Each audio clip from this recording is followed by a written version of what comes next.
امام ابو حنیفہ رحمہ اللہ نے استدلال کیا ہے کہ دو نمازوں کو سفر میں اکٹھا کرنا یہ بھی جائز نہیں. اکٹھے کا مطلب نمازوں کو قضا کر دینا. وجہ اس کی یہ ہے کہ آگے اللہ نے کیا فرمایا کہ میدان جنگ میں نماز اس طرح سے قائم کرو. حالانکہ یہ سفر بھی ہے، تو اگر ایک نماز کو دوسرے ٹائم پہ لے جانے میں قضا کرنے کی اجازت ہوتی تو اتنے تکلف کی کیا ضرورت تھی پھر. اور آگے قرآن میں یہ بھی آ رہا ہے انہی آیتوں میں کہ ان الصلاۃ کانت علی المؤمنین کتابا موقوتا، نمازیں ہم نے مومنین پر مقررہ اوقات میں فرض کی ہیں. تو اگر قضا کرنے کی تمہیں اجازت ہوتی تو پھر یہ تکلف کی کیا ضرورت تھی؟ ایک نماز کو تم مؤخر کر کے لے جاتے دوسرے ٹائم پہ، بالکل آخر میں جا کے پڑھ لیتے. تو یہ تو سارا تکلف ہے اسی وجہ سے کہ نماز اپنے وقت سے نہ ٹلے. تو اس بیس پر امام حنیفہ اور امام ابو حنیفہ کے جو شاگرد ہیں امام محمد امام ابو یوسف، ان کی رائے یہ ہے کہ سفر میں جو حدیث میں آتا ہے کہ نبی نے دو نمازیں اکٹھی پڑھی ہیں، تو وہاں اکٹھی سے مراد یہ نہیں ہے کہ ایک نماز کو مکمل قضا کیا، بلکہ مطلب یہ ہے کہ ظہر کو آخر وقت میں پڑھا اور جب آپ نے ظہر کی نماز مکمل کی ہے تو فوراً عصر کا وقت داخل ہو گیا تو اس وقت فوراً عصر پڑھ لی. پھر مغرب کو آپ نے مؤخر کیا، اتنی دیر بعد پڑھا ہے کہ عشاء کا وقت شروع ہونے والا تھا، تو عشاء کا وقت جیسے ہی شروع ہونے والا تھا اس وقت مغرب پڑھی، اور جیسے ہی سلام پھیرا تھوڑی دیر میں عشاء کا وقت شروع ہوا تو پھر فوراً عشاء پڑھ لی. تو اس کو کہتے ہیں جمع سوری، یعنی دیکھنے میں لگ رہا ہے کہ دو نمازیں اکٹھی پڑھی جا رہی ہیں مگر حقیقت میں دونوں نمازیں اپنے اپنے وقت پر ہی پڑھی جا رہی ہیں. تو یہ جو بخاری اور مسلم کی احادیث ہے نا جن میں آتا ہے رسول اللہ صلی اللہ علیہ وسلم نمازوں کو سفر میں جمع کر لیا کرتے تھے. ایک تو یہ آپ کا عام معمول نہیں تھا، سفر میں آپ صلی اللہ علیہ وسلم ہر نماز اپنے وقت پہ ہی پڑھا کرتے تھے، اس طرح سے بھی جمع نہیں کرتے تھے. عام معمول نہیں تھا کہ جو ہے نا ظہر کو مؤخر کرتے ہوں اور عصر کو مقدم، پھر مغرب کو ڈیلے کرتے ہیں اور عشاء کو مقدم کرتے ہوں. عام معمول آپ کا یہ نہیں تھا. لیکن جب آپ نے یہ کیا بھی ہے سفر میں، تو عبداللہ بن مسعود رضی اللہ تعالیٰ عنہ کی حدیث ہے کہ نبی صلی اللہ علیہ وسلم نے حج کے علاوہ کبھی بھی نمازوں کو جمع نہیں کیا ہے، یعنی حقیقت میں جمع حج میں کیا ہے. عام معمولات میں آپ کا جو جمع کا معمول تھا وہ جمع سوری تھا، یعنی سورتاً جمع کیا ہے. اور اس کی سب سے بڑی دلیل مسلم کی حدیث ہے جس میں آتا ہے رسول اللہ صلی اللہ علیہ وسلم نے مدینہ میں بغیر کسی بارش کے، بغیر مرض کے، بغیر سفر کے آپ صلی اللہ علیہ وسلم نے دو نمازیں اکٹھی پڑھی ہیں تاکہ امت پہ حرج واقع نہ ہو. تو ہم یہ کہتے ہیں کہ اگر اس حدیث کو ہم ایز اٹ از لے لیتے ہیں تو پھر تو اس سے پتہ چلتا ہے کہ یعنی بغیر عذر کے بھی آپ دو نمازیں اکٹھی پڑھ سکتے ہیں. حالانکہ پوری امت کا اس پر اجماع ہے کہ دو نمازیں بغیر عذر کے آپ اکٹھی نہیں پڑھ سکتے. تو ہم یہ کہتے ہیں جو تعویل آپ یہاں کر رہے ہیں نا، کہ ہم یعنی جو تعویل آپ یہاں کر رہے ہیں وہی تعویل آپ دوسری حدیثوں میں بھی کریں. یہاں کیا تعویل کر رہے ہیں؟ بھائی یہ جو نبی نے مدینہ میں بغیر سفر کے دو نمازیں اکٹھی پڑھی ہیں، تو اکٹھی کا مطلب یہ بھی تو ہو سکتا ہے نا کہ ظہر کو مؤخر کیا عصر کے قریب تک اور ظہر پڑھ کے فوراً پھر عصر کا وقت داخل ہوتا ہی عصر پڑھ لی. تو یہ مجبوری کی حالت میں بلا کراہت جائز ہے، اور بغیر مجبوری کے اگر کبھی کوئی کر لے تو ٹھیک ہے، معمول بنانا ٹھیک نہیں ہے. تو سفر میں مجبوری ہو تو اس طرح سے تو جمع کیا جا سکتا ہے. اسی طرح بیماری میں کوئی مریض ہے ان کو بھی ہم یہ مشورہ دیتے ہیں کہ آپ جو ہے جیسے بار بار پیشنٹ کو وضو کرانا مشکل ہے تو طہارت مشکل ہوتی ہے، تو ہم یہ کہتے ہیں بھائی ظہر عصر کے ٹائم دیکھ لو اور مغرب عشاء کا ٹائم دیکھ لو. تو ان کے لواحقین سے کہا جاتا ہے، مریض کے تیمارداروں سے، کہ بھائی آپ ان کو وضو کرائیں بالکل آخری وقت میں، جیسے 7:30 پر مغرب کا وقت ختم ہو رہا ہے تو آپ ان کو 7:20 پہ وضو کروائیں، طہارت کروائیں، اور یہ 5 منٹ میں مغرب کی نماز پڑھیں اور 7:30 بجے سے پہلے سلام پھیر دیں، اور 7:30 جیسے ہی بجیں 1-2 منٹ انتظار کر کے فوراً عشاء بھی پڑھ لیں ساتھ. یہی کام ظہر عصر میں کریں تو اس طرح سے جائز ہے. اور ہاں حج کے موقع پر نبی صلی اللہ علیہ وسلم سے ثابت ہے کہ آپ نے مزدلفہ میں عرفات میں مغرب کی نماز کو آپ نے قضا کیا اور وہ مزدلفہ میں مغرب عشاء جمع کر کے پڑھی ہے. تو وہاں جمع سے جمع حقیقی مراد ہے. اور اس کی ایک لاجک بھی بنتی ہے کہ حج میں بہت سارے ہم سے کام ایسے کروائے جاتے ہیں جو بظاہر ان لاجیکل ہیں، جیسے سر مڈوا لینا، احرام ہے، خوشبو لگانے پر پابندی ہے. تو یہ ساری چیزیں حج میں کروائی جاتی ہیں خلاف قیاس. تو حج تو ہے ہی خلاف قیاس، یعنی حج میں تو کام وہی کروائے جاتے ہیں جو آپ پوری زندگی نہیں کرتے، تاکہ آپ سے پریکٹس کروائی جاتی ہے کہ اپنے مزاج کو دین میں داخل نہ کرو، معمول سے ہٹ کے کام کرو، تاکہ یہ پتہ چلے کہ ہم اللہ کے بندے ہیں یا اپنی خواہشات کے غلام ہیں. تو حج پر باقی چیزوں کو قیاس نہیں کیا جا سکتا. تو خلاصہ یہ نکلا کہ ہماری رائے میں، اور 50% سے زیادہ امت اسی رائے کو فالو کرتی رہی ہے، کہ سفر میں یا بیماری میں آپ نماز کو اپنے وقت سے قضا نہیں کر سکتے. نماز آپ کو اپنے ٹائم پہ ہی پڑھنی پڑے گی. البتہ کبھی کوئی واقعی عذر ہو تو پھر اس طرح پہ عمل کیا جاتا ہے کہ ظہر کو آپ مؤخر کر دیں عصر کے قریب اور عصر کا وقت داخل ہوتا ہی عصر پڑھ لیں. مغرب کو آپ ڈیلے کریں عشاء کے قریب سے اور عشاء کا وقت داخل ہوتے ہی آپ عشاء پڑھ لیں. اس پر ہم یہ جمع سوری کہلاتی ہے. اور یہ عبداللہ بن عمر سے بھی ثابت ہے کہ اسی طرح انہوں نے سفر میں جمع کیا, اور رسول اللہ صلی اللہ علیہ وسلم سے بھی ہماری رائے میں جو احادیث منقول ہیں ان کا یہ مفہوم ہے. باقی اس پہ کہنے کے لیے اور بہت کچھ ہے, تو میں جتنی اس بارے میں احادیث پیش کی جاتی ہیں اس پہ میں الگ سے انشاءاللہ میرا ارادہ ہے کہ کلپ ریکارڈ کرواؤں, ایک ایک حدیث جو بھی 2 نمازیں اکٹھی پڑھنے کے بارے میں حدیث آتی ہیں ان میں سے ایک ایک حدیث کا الگ سے ہم تجزیہ کریں, کیونکہ ہمارے ملک میں بھی اس کا رواج ہوتا چلا جا رہا ہے. میں نے بہت دیکھا ہے لوگوں کو سفر میں کہ وہ بڑے آرام سے ظہر کے ساتھ عصر پڑھ رہے ہیں, پھر مغرب کے ساتھ عشاء پڑھ رہے ہوتے ہیں, بعض عشاء کے ساتھ مغرب پڑھ رہے ہوتے ہیں. تو جو ہے اب اس کو یعنی وہ سمجھتے ہیں کہ گویا اس میں امام ابو حنیفہ کا قول کمزور ہے. وہ کہتے ہیں دیکھو بخاری مسلم کی حدیث نمبر میں نبی نے سفر میں 2 نمازیں اکٹھی پڑھی ہیں, تو یہ یہاں بر صغیر کے علماء کس بیس پہ انکار کر رہے ہیں؟ جب نبی نے پڑھی ہیں تو یہ کیسے منع کر رہے ہیں؟ تو نبی نے کس طرح پڑھی ہیں وہ میں نے آپ کو بیان کر دیا آپ کے سامنے. اس پر میں باقی مدلل ایک الگ سے انشاءاللہ میں کلپ ریکارڈ کرواؤں گا. تو اس بارے میں امام حنیفہ کی رائے بہت زیادہ مضبوط ہے, اور نماز کی اہمیت بھی اسی کا تقاضا کرتی ہے, کیونکہ انہی آیتوں میں جو میدان جنگ میں اللہ نے نماز کا طریقہ بتایا, آگے اللہ اس کی وجہ یہ بیان کر رہے ہیں کہ ہم تمہیں اتنی اہمیت سے نماز پڑھنے کا حکم اس لیے دے رہے ہیں کہ سوال پیدا ہوتا ہے نا, اللہ بعد میں قضا کر لیں گے نا, ابھی کیا ٹینشن ہے کہ میدان جنگ میں لڑ رہے ہیں اور ابھی تو ہمیں نمازیں پڑھوا رہا ہے اس طرح سے کہ 1 رکعت نبی کے پیچھے ابھی پڑھ لو پھر بعد میں آگے 1 رکعت پڑھ لینا, تو کیا ٹینشن کی ضرورت ہے, بعد میں پڑھ لیں گے. آگے اللہ نے فرمایا ان الصلاۃ کانت علی المؤمنین کتابا موقوتا, نمازیں مومنین پر مقررہ اوقات میں فرض ہیں. تو یہ آیت سفر کو بھی شامل ہے, خاص طور پہ یہ نازل جس پیرائے میں ہوئی ہے وہ تو سفر اور جنگ کی بات ہو رہی ہے, تو یہ اسی کے بارے میں نازل ہوئی ہے کہ بھائی ہم کیسے تمہیں قضا کرنے کی اجازت دیتے ہیں, ہر نماز کا مقرر وقت ہے. تو یہ آیت بہت مضبوط دلیل ہے امام ابو حنیفہ کے موقف کی کہ سفر کے بارے میں بھی آیت ہے, حضر کے بارے میں بھی ہے. اور اس کے مقابلے میں جو احادیث ہیں وہ اتنی واضح نہیں ہیں کہ جن سے ہم اس آیت کو چھوڑ دیں, ان میں وہ قابل تعویل ہیں, ان میں جمع کا مطلب میں ابہام ہے. پھر صحابی جو بیان کرنے والے کہ ظہر کے عصر کے وقت تک مؤخر کیا, تو عصر کے وقت تک کا مطلب کیا ہے؟ عصر داخل ہو چکا تھا یا ابھی داخل نہیں ہوا تھا؟ جب آپ کہتے ہیں میں مسجد تک گیا تو بعض دفعہ اس سے یہ مراد ہوتی ہے کہ مسجد میں داخل ہوا, بعض دفعہ یہ مراد ہوتی ہے کہ مسجد کے قریب تک گیا. تو مبہم احادیث ہیں, بہت واضح نہیں ہے, اور بہت سے صحابہ سے اس کے خلاف بھی ثابت ہے. تو اس لیے احتیاط اسی میں ہے کہ جب آپ سفر کریں ہر نماز اپنے مقرر وقت پر پڑھیں, اس میں نماز کو دوسرے وقت میں قضا نہ کریں. اور جو اہل حدیث حضرات ہیں ان سے بھی میں گزارش کرتا ہوں, اگر وہ پھر بھی اس موقف کو نہیں مانتے, وہ اسی پہ قائم رہتے ہیں کہ نہیں جی ہم 2 نمازیں اکٹھی پڑھیں گے, ان کے علماء کا اگر یہ موقف ہے, وہ اپنے علماء کو اگر اس میں فالو کرتے ہیں, تو پھر اس بات کا بہرحال اہتمام کریں کہ اگر ہم یہ فرض کر بھی لیتے ہیں کہ نبی صلی اللہ علیہ وسلم نے ظہر اور عصر کو ملا کے پڑھا ہے, ملا کے کا مطلب ایک ہی وقت میں پڑھ لیے, تو بھی یہ نبی صلی اللہ علیہ وسلم کی عام سنت نہیں تھی. علامہ ابن قیم رحمہ اللہ نے اس کی تصریح کی ہے کہ نبی کی یہ متواتر سنت نہیں ہے. سفر میں نماز میں کمی کرنا تو نبی کی متواتر سنت ہے, ہمیشہ کیا ہے, لیکن جمع ہمیشہ کی سنت نہیں ہے. تو یہ بھی کبھی کبھار, جبکہ ہم اپنے اہل حدیث بھائیوں کو دیکھتے ہیں کہ وہ ہمیشہ ہی سفر میں 2 نمازیں اکٹھی پڑھ رہے ہوتے ہیں.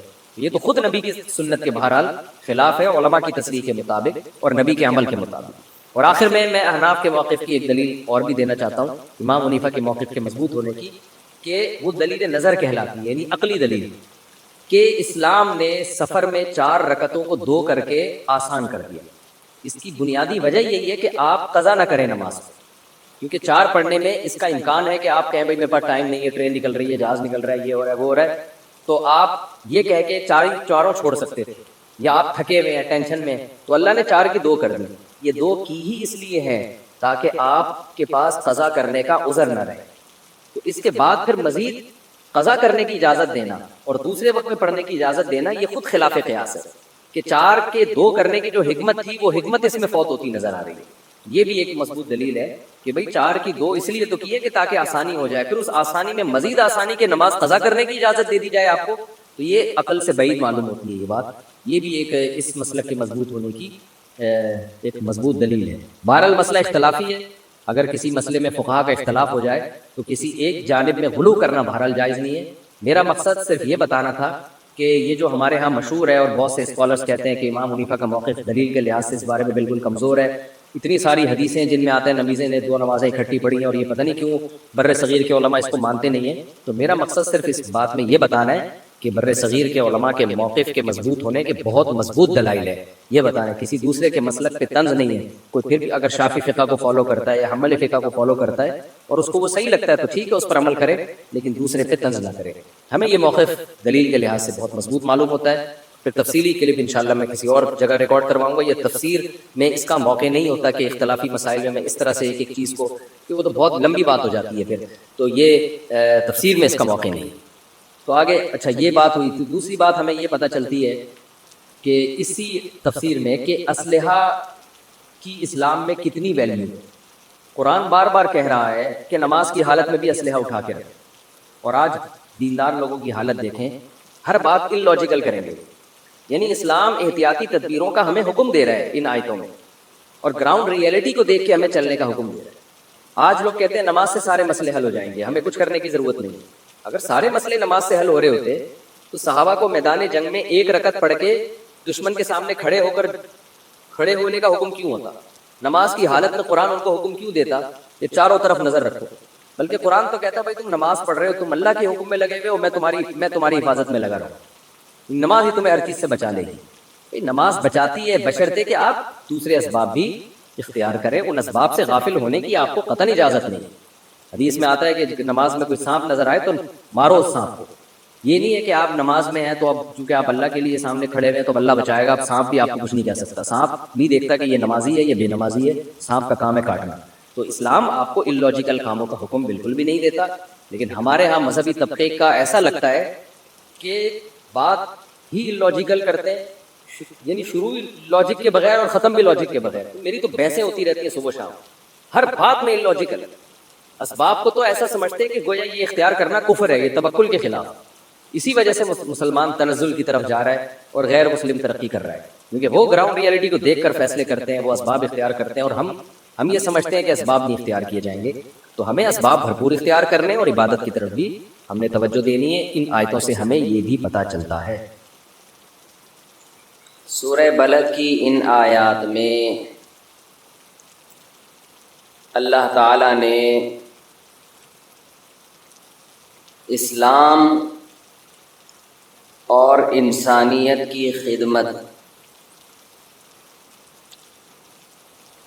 ان دو چیزوں کو ایک ہی نام سے تعبیر کیا ہے. ابھی بھی بہت تیز آواز ہے, گونج رہی ہے بہت زیادہ.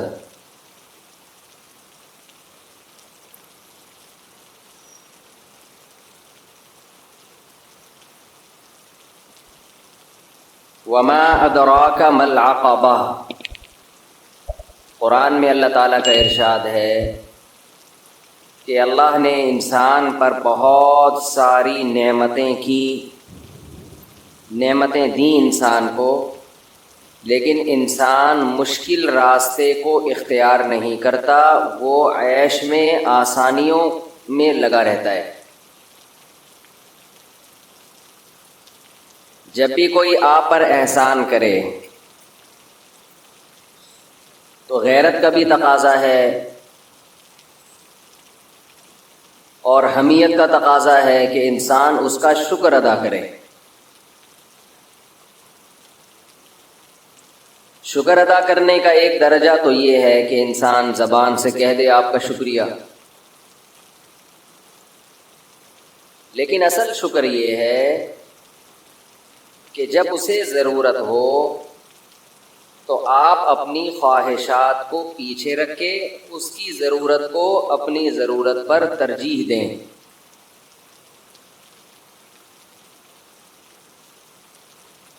لیکن یہ کام وہ لوگ جو خواہشات کے غلام ہوتے ہیں وہ لوگ یہ کام نہیں کر سکتے.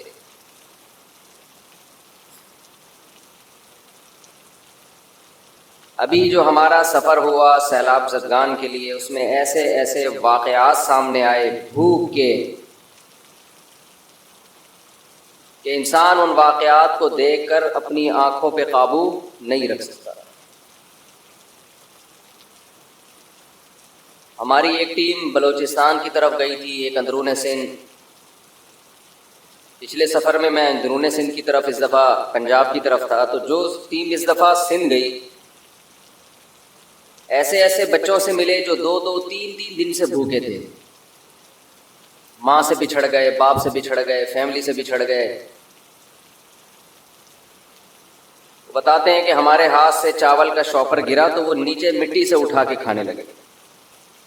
سندھی زبان میں انہوں نے کہا کہ بھئی آپ کو ہم ڈبہ دیتے ہیں. انہوں نے کہا بھوک سے ہماری حالت خراب, رو بھی رہے تھے. ایک بوڑھی عورت نے بتایا کہ ہمارے گھر میں کوئی مرد نہیں ہے, 3 بیٹیاں ہیں, اور 2-3 دن ہو گئے ہم نے روٹی کی شکل نہیں دیکھی. ایک دو واقعات نہیں ہیں, یہ واقعات جب ہمارے ساتھی بتا رہے تھے تو خود بھی رو رہے تھے, اور جو مجمع سن رہا تھا وہ بھی رو رہا تھا. یہ اندرون سندھ کے حالات ہیں. آپ کو یاد ہوگا کووڈ-19 جب کرونا جب پھیلا, لاک ڈاؤن ہوا, تو ہم نے تھوڑا خوراک کی تقسیم کا میں نے پرسنلی انتظام کیا. بعض گھروں میں جب گئے وہ آٹا دیکھ کر رونے لگے خوشی سے کہ کئی دن تک ہم نے روٹی نہیں کھائی. بہت دنوں بعد ہمیں آٹا دیکھنے کو مل رہا ہے. مجھے اس وقت قرآن مجید کی یہ آیات یاد آ رہی تھیں کہ وما ادراک ما العقبہ, اے انسان میں نے تجھے آنکھیں دی, میں نے تجھے زبان دی, میں نے تجھے نعمتیں دی, لیکن تو عیش میں لگا ہوا ہے, تو اسلام کے مشکل راستے پر چلنے کے لیے تیار نہیں ہے. وہ مشکل راستہ کیا ہے؟ اطعام فی یوم ذی مسغبہ, تو بھوک والے دن تلاش کر کر کے بھوکوں کو کھانا نہیں کھلاتا.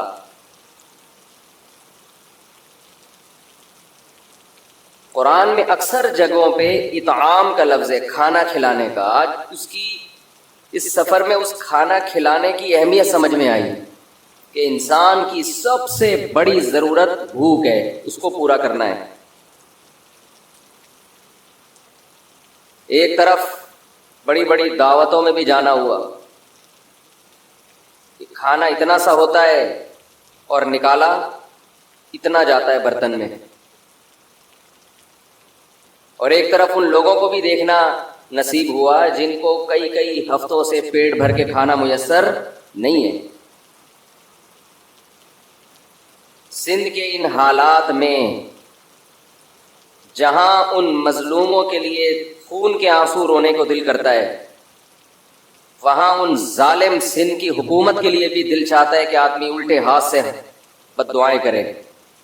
کیا اپنی قوم کو کس حالت پہ لا کے ان بدبخت حکمرانوں نے چھوڑا ہے. دنیا میں کہیں ایسا نہیں ہوتا.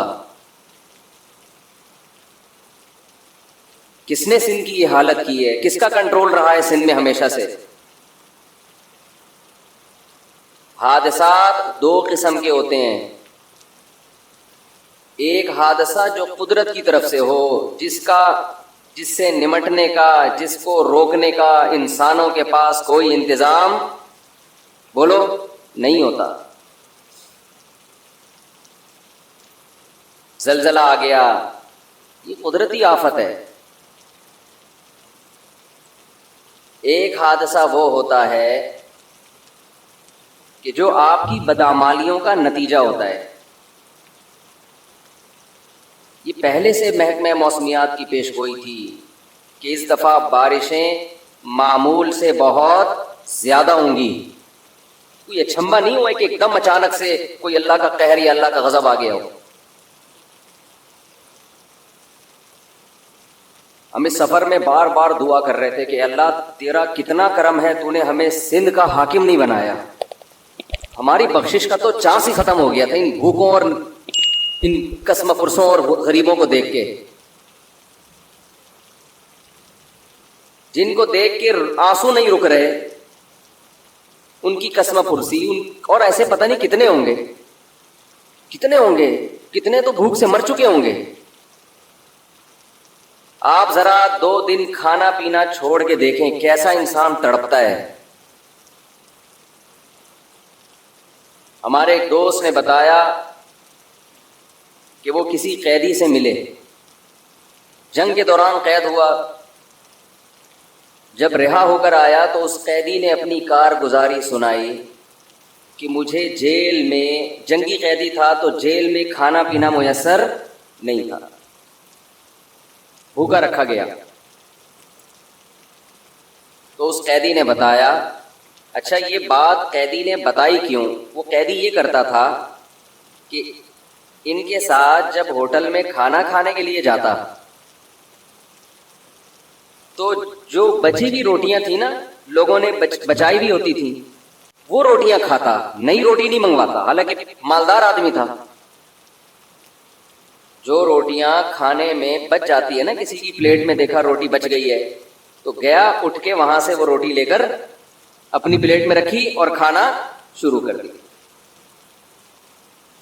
اس کے دوست نے کہا کہ یار یہ عمل سے ہماری عزت ختم ہو رہی ہے، لوگ سمجھیں گے روٹی خریدنے کے پیسے نہیں ہیں، بچی ہوئی روٹیاں کھا رہا ہے۔ تو اس نے جواب دیا کہ میں جتنی روٹی کی قدر جانتا ہوں اتنی تم نہیں جانتے، میں نے وہ حالات دیکھے ہیں کہ یہ رزق کیا چیز ہے، یہ روٹی اس کی کیا حیثیت ہے۔ جب پیٹ بھرا ہوا ہوتا ہے انسان کا، اس وقت اس کو نعمتوں کی قدر نہیں ہوتی۔ پھر اس نے اپنا واقعہ سنایا کہ میں جیل میں قید رہ کر آیا ہوں، جس گورنمنٹ کے جیل میں تھا ان کی طرف سے روٹی ہماری بند کر دی گئی۔ جنگی قیدی ہوتے ہیں نا،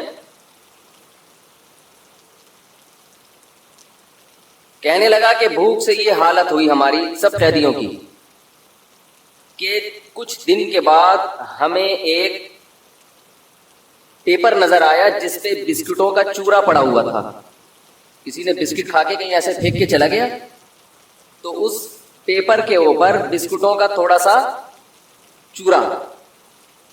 کہہ رہے ہم ایسے بھوک سے نہ تڑپتے ہوئے اس کی طرف گئے، جیل میں 2 ساتھی تھے، وہ اتنے سے چورے کو ہم نے 2 برابر حصوں میں تقسیم کیا، چھوٹا سا پاؤڈر کی ایک چٹکی ہوتی ہے، اس وقت ہمیں اس کی بھی قدر معلوم تھی۔ کہہ رہے 2 برابر حصوں میں تقسیم کیا کہ ایسا نہ ہو کہ میں اپنے ساتھی کا حصہ کھا جاؤں، اور اسے زبان پہ رکھ کے کافی دیر تک چوستے رہے ہیں کہ ایک دم حلق میں نہ اتار لیں ہم اسے۔